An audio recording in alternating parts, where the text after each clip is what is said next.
Is this the last Egg Bowl on Thanksgiving night? We'll explain. You are Locked On Ole Miss, your daily podcast on the Ole Miss Rebels, part of the Locked On Podcast Network, your team every day.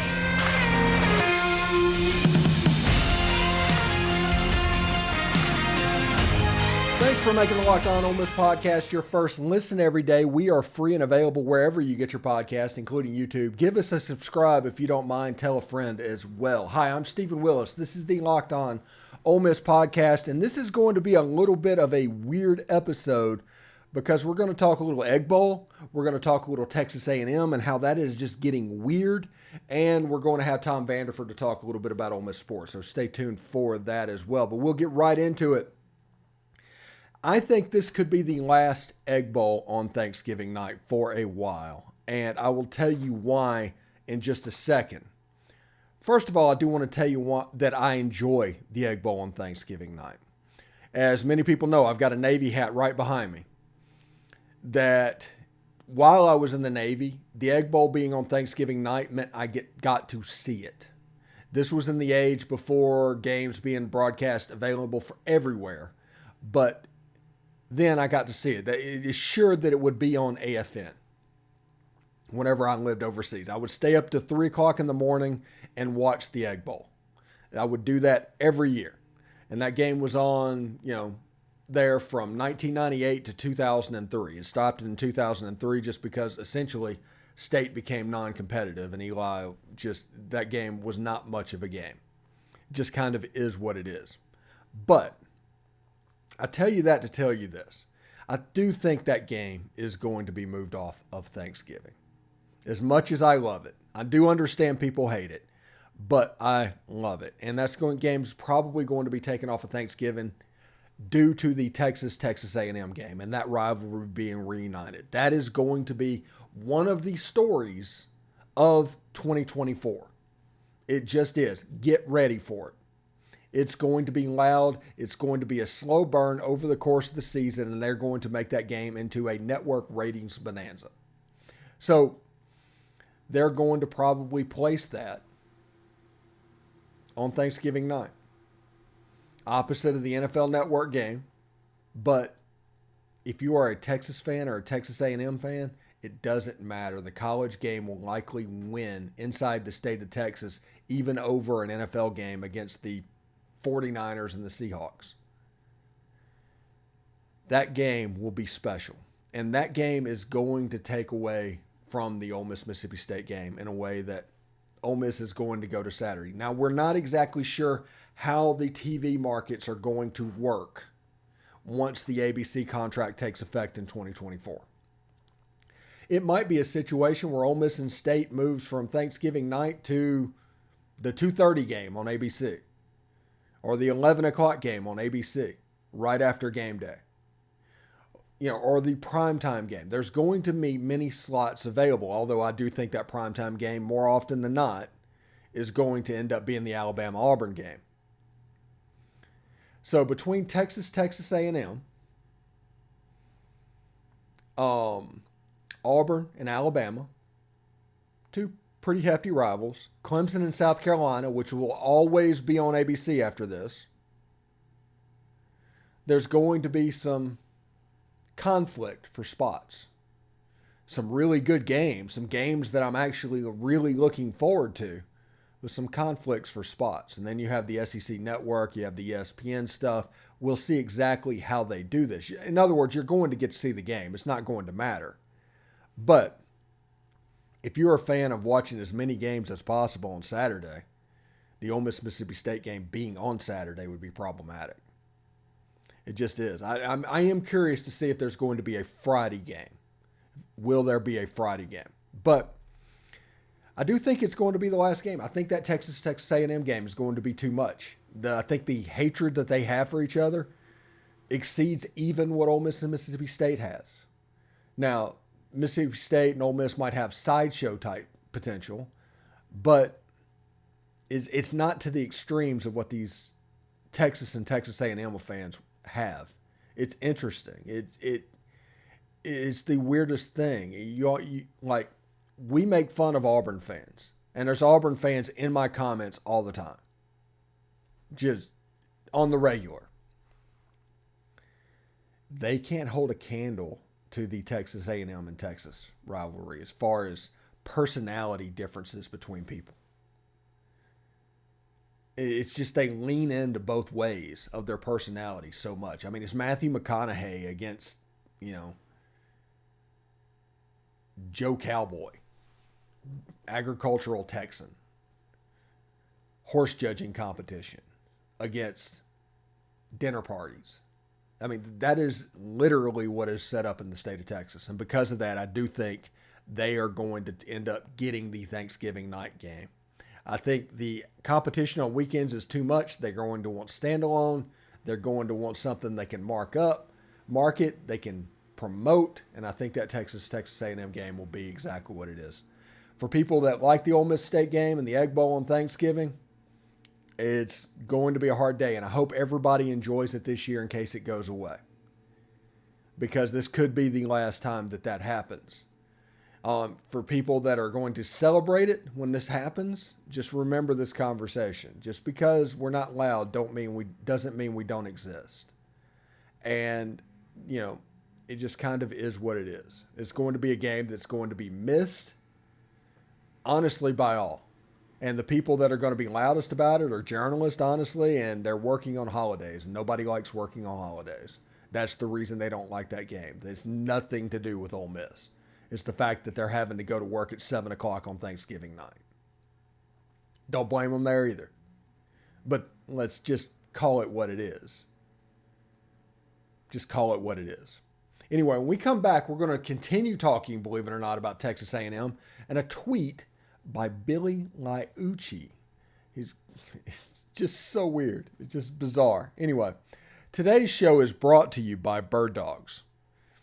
And I've told my story many times, right? Everybody knows what's happened to me. It's on my Twitter profile, for goodness sakes.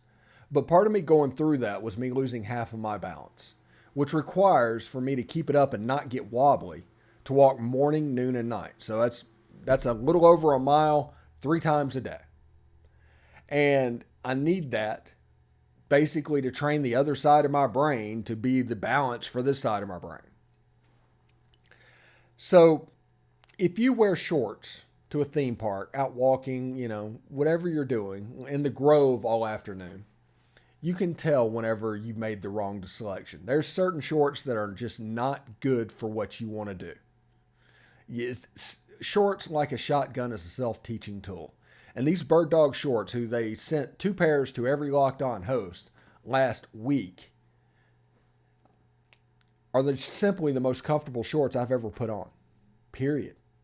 I'm not even going off a script right now because I don't have to, because I know what these things mean to me. I know what it's like. I know exactly what I want to say to the audience. And that is quite simply, these shorts are the most comfortable shorts I've ever put on.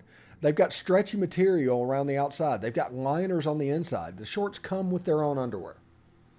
And you wear that, you go through, and you'll see in my comments, if you do this, and if you call them, if you look them up online, you will post a comment in my comment section talking about how great it was and how right I was. I guarantee that. Because these are just absolutely some of the most phenomenal shorts I've ever put on. It just kind of is what it is. And I do want to let you know that you can go to birddogs.com/LockedOnCollege. And that enter promo code LockedOnCollege, all one word, LockedOnCollege. And they'll throw in a free custom Bird Dogs Yeti-style tumbler with every order. That's LockedOnCollege, the promo code. And they will throw in a Yeti-style tumbler with every order. That is pretty cool. I don't even know if they're talking about a limit in there, so you can probably do it over and over again if you order. I don't know. But, it's worth a shot, right? So we'll see exactly what happens with that. But if you do that, you will thank me for this, honestly. All right, thanks for making the Locked On Ole Miss podcast your first listen every day. Every day is tomorrow on the show. We will have Derek or Kara. This weekend will be Derek and Kara in the mornings. One of them will be telling you what you think about Ole Miss sports. They've got all of the opinions basically. And one of the opinions that I'm sure they're going to hit on is this tweet by Billy Liucci, who is, I don't know what Tex Ags is. Maybe it's an independent Texas A&M coverage site. It's like Rivals but independent or something like that. It's weird. Anyway, he posted out an article written by an Ole Miss honk directly involved with Sliced Bread, the $30 million recruiting class lie. And yes, Ole Miss is a broke school, despite the article's desperate attempt to explain how that's not the case. You don't know that. You just don't know that at all. You're trying to rehash an argument that obviously this $30 million recruiting class, you did it. Everybody knows you did it. I mean, that's the standard operating procedures that it happened. The only people saying it didn't are the people that would be embarrassed about the fact that it failed. They're the only ones that are railing against this. And they're talking about Ole Miss being a broke school. And compared to Texas A&M's budget, yeah, there's probably 134 broke schools in the country compared to Texas A&M's budget. You guys are the Yankees. It just is what it is. But in the age of trying to find college football players, we aren't broke. If you want to relatively put us on the other 134 places on the planet, it's not a broke school right now. It's just not. And the fact that Quinshon Judkins ran for 6,000 yards against you last season is evidence of that. The fact that we were able to keep him was evidence of that. The fact that we have 3 quarterbacks in our quarterback room that everybody wanted. We got them somehow.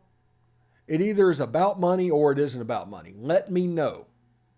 Because if it's not about money, then we can talk about the great culture that Ole Miss has. If it is about money, I just gave you examples of exactly why Ole Miss is not broke. Maybe, just maybe, you have trouble, I don't know, knowing how to invest your money. You have too much money. And therefore, you're just throwing it around to everybody. Maybe it was important that you had that number 1 greatest recruiting class of all time. Maybe that was the important thing. And then when it didn't work out, you had to kind of turn it over because now that money is not there. All of a sudden, that money is going in to find Jimbo assistant coaches. That money is going in to find Bobby Petrino places around Texas A&M. And that, by the way, Billy, that coup's coming. He tried it with Tommy Tuberville at Auburn. He walked out on the Atlanta Falcons in the middle of the night. We all know what happened at Arkansas. That's coming. And don't think it's not. But this was my reply to him on Twitter. It's not much, but I did want to put something in there. The cult that is Texas A&M works overtime to make sure you never give them the benefit of the doubt. I don't believe in trash talk, but they literally have not beaten Ole Miss since pre-COVID, and they actively ducked Ole Miss during COVID. Now they call us broke. And it's just a weird situation. This whole thing. And between Auburn and Texas A&M, it's like the agricultural schools in the SEC just has a problem with whatever reasons with Ole Miss. It just kind of is what it is, I guess. And it's just, you can tell by my tone of voice how irritated I am over this whole thing. But the situation exists the way it exists. Now, the fact of the matter is, if you can't beat Ole Miss, don't talk about Ole Miss. Seriously. If you can't beat Ole Miss, don't talk about Ole Miss. If you beat Ole Miss, you can talk about Lane Kiffin and everything as much as you want to. But if you can't beat him, it just sounds like sour grapes. It sounds like as much as you have and everything going in your favor, the fact that you can't beat Ole Miss and Mississippi State, that's on you, bud. It's not on sliced bread. And I understand that you're trying everything you can to win games. It's not our fault that you're not doing it. So, to quote Will Smith, keep Ole Miss's name out of your mouth. Beat them first. It might happen this year. Who knows? but beat them first. You haven't beat them this decade. So if you're going to lose to that broke school, it's just going to keep happening. Anyway, we're going to come back. Tom Vanderford right after this. Thanks for making the Locked On Ole Miss podcast your first listen every day. We are free and available wherever you get your podcast, including YouTube. Do us a favor, subscribe to the YouTube channel, hit the bell for notifications, upvote the video, and comment down below. We would appreciate it. I'm here with Tom Vanderford for his weekly segment on Ole Miss football, Ole Miss recruiting, and I guess we're going to talk about Pete Golding today because Pete is everywhere. He's on fire, man. He is a wonderful recruiter, and he's doing double duty. You know, he's filling holes in the portal, and he's making huge strides with the high school kids. We've got a legit shot at the top 5 high school kids in the state. You know, we've got a legit shot at Franklin. You know, I think we'll get all the other 4. I don't know. Harold's flippable, I think, the Tennessee commit. But I just saw today where somebody crystal balled Burnside to Ole Miss. Yeah, I think it was right David Johnson in 247, yeah. Yeah, so, hey, we're doing it on both sides of the ball, I think. It wouldn't be surprised to me if he hasn't talked one of these receiver recruits into playing corner. I don't know that for a fact, but we sure are looking good on a lot of players. What I'm impressed with him the most is the defensive line. I mean, he is getting defensive line recruits like we haven't got since, you know, Kim Dichie and those guys, you know. It's very, very impressive. And I love the shark emoji thing on Twitter. I love cool. it. Yeah. But, you know, we went through right.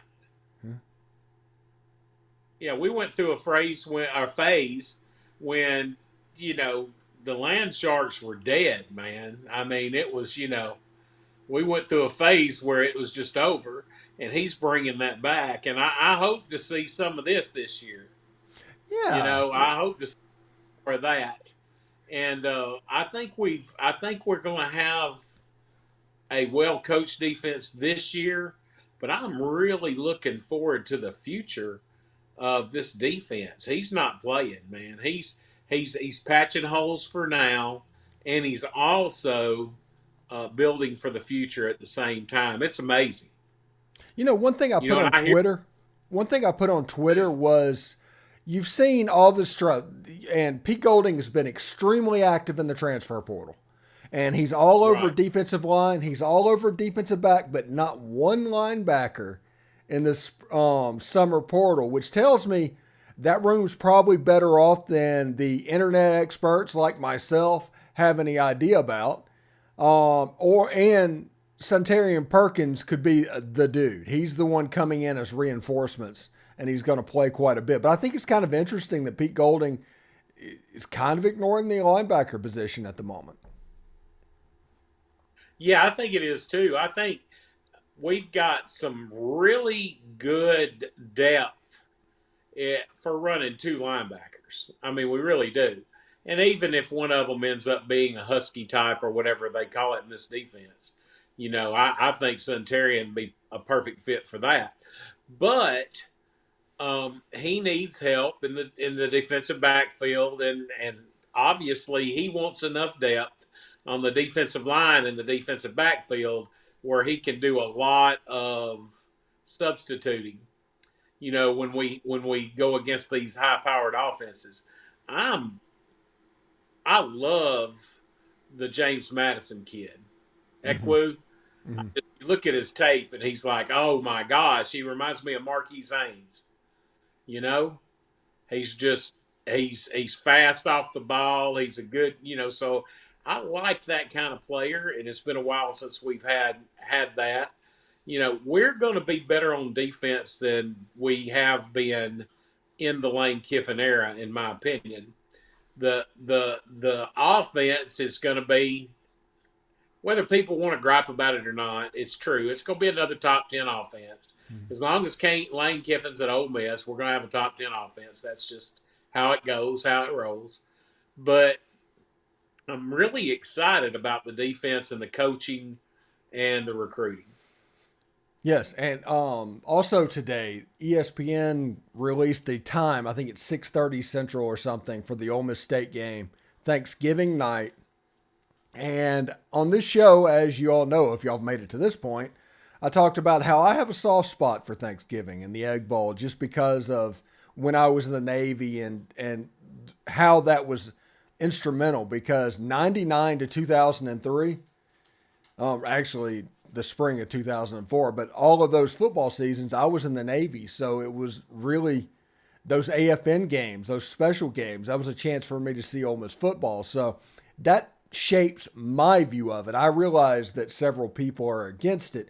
What are your thoughts on the fact that A, the game is on Thanksgiving at least one more time, and B, I don't know if that is going to last past next season? Well, my personal thoughts are, I've been to lots of Thanksgiving Ole Miss games. I was actually at Eli Manning's last Ole Miss game down in Starkville in 2003, I think it was. But it's a neat thing, but at the same time, Thanksgiving's such a big holiday, and it's a lot easier to go on Saturday if you've got to, like me. When I was a kid, we went to the grandparents and ate, and then we could split and do whatever we want to. Well, now, we're the grandparents, so everybody comes to our house now. So it for me personally, it'd be a lot easier to go on Saturday. But I must admit, my tummy's full. I'm laid back and I'm watching Ole Miss football. It's not a bad gig. Either way. Yeah, absolutely. It's one of those things where if it goes away, I mean, heck, 2014, that epic Egg Bowl, that was a Saturday game. The Stuart Patridge game was a Saturday game. It doesn't necessarily matter competitively if the game's on Thursday or Saturday. Like I said, I just have a soft spot because of my time in the Navy. Now, let's change gears back a little bit. Who do you think will be next in recruiting? We saw a shark emoji this morning. Who do you think is the next one?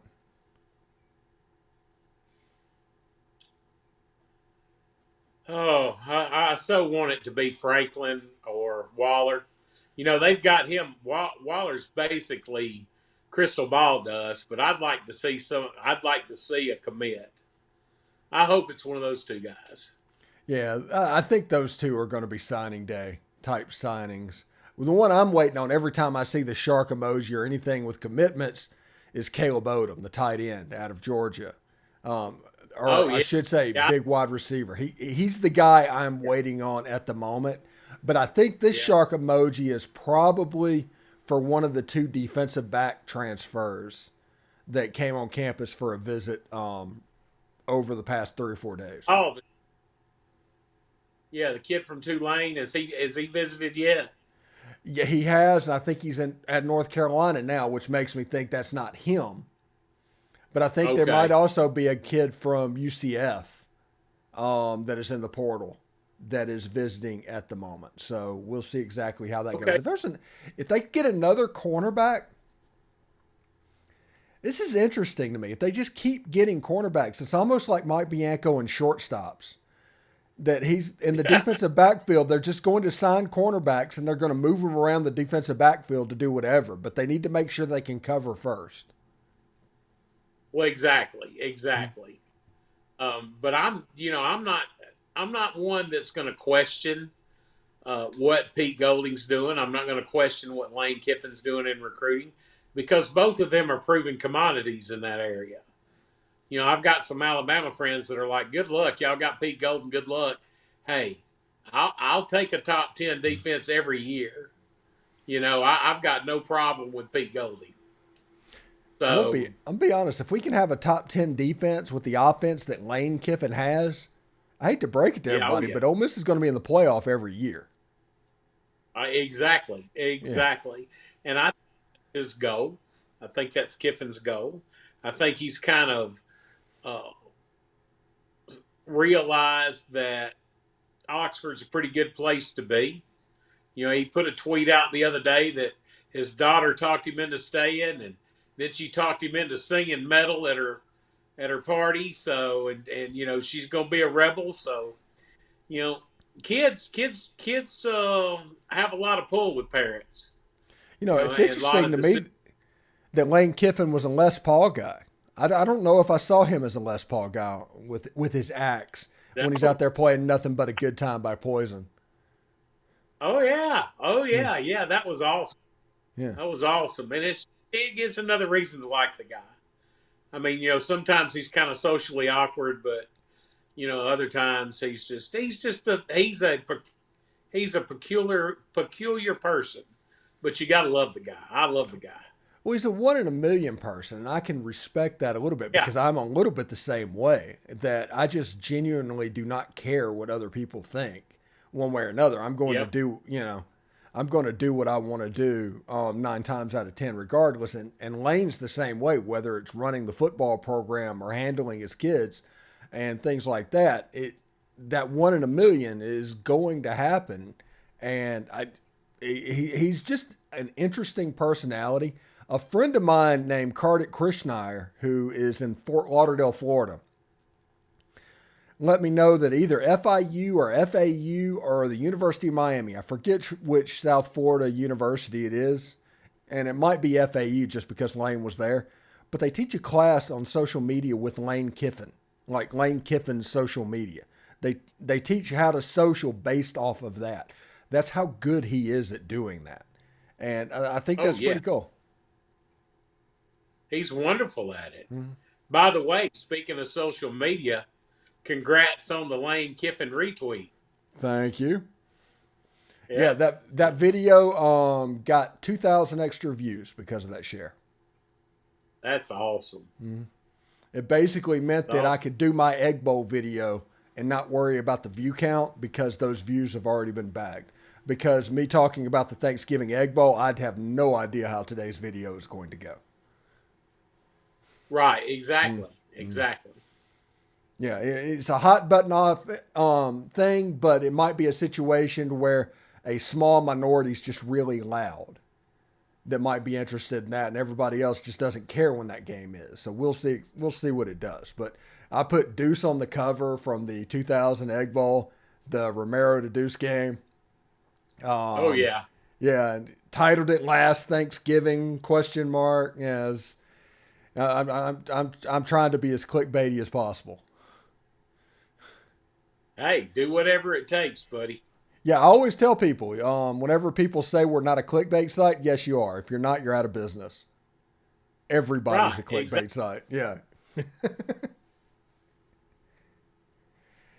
Anyway, thanks for making the Locked On Ole Miss podcast your first listen every day. Every day is tomorrow on the show. We'll have, let's say, Derek Vandergriff or Kara McCutcheon. Either we'll be talking about a postmortem on Ole Miss's baseball season, or Kara McCutcheon will come by to talk about social media, in which somebody from Texas A&M referred to Ole Miss as broke. So we talked about that today as well. So anyway, thank you, Tom, so much for stopping by, and I will see you next week, buddy. Yes, sir. Hotty toddy. Hotty toddy.